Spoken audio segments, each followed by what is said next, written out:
সুনান আদ-দারিমি হাদিস বিডি ১৪ নম্বর হাদিস অধ্যায় ভূমিকা পরিচ্ছেদ ৩ নবী সাল্লাল্লাহু আলাইহি ওয়াসাল্লামের প্রাথমিক অবস্থা কেমন ছিল ১৪ আবী যার গিফারি রাদিয়াল্লাহু আনহু থেকে বর্ণিত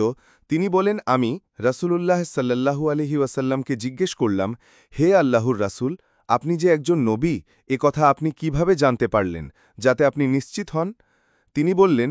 হে আবু যার একদা যখন আমি মক্কার কোনো এক উপত্যকায় ছিলাম তখন আমার নিকট দুজন ফেরেশতা এলো তাদের একজন জমিনের ওপর অবতরণ করল এবং অপরজন আসমান ও জমিনের মাঝামাঝি রইল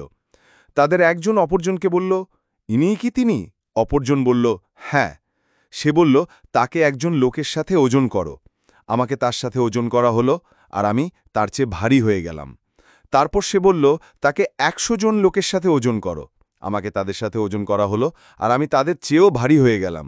তারপর সে বলল তাকে ১০০০ জন লোকের সাথে ওজন করো আমাকে তাদের সাথে ওজন করা হলো আর আমি তাদের চেয়েও ভারী হয়ে গেলাম আমি যেন তাদেরকে দেখতে পাচ্ছি যে তারা ওজনের পাল্লা হতে আমার উপর ছিটকে পড়তে যাচ্ছে তিনি বলেন তারপর তাদের একজন অপরজনকে বলল যদি তাকে তার পুরো উম্মতের সাথেও ওজন করো তবু তিনি তাদের চেয়ে ভারী হয়ে যাবেন হাদিসের মান সাহি বা জয়ীফ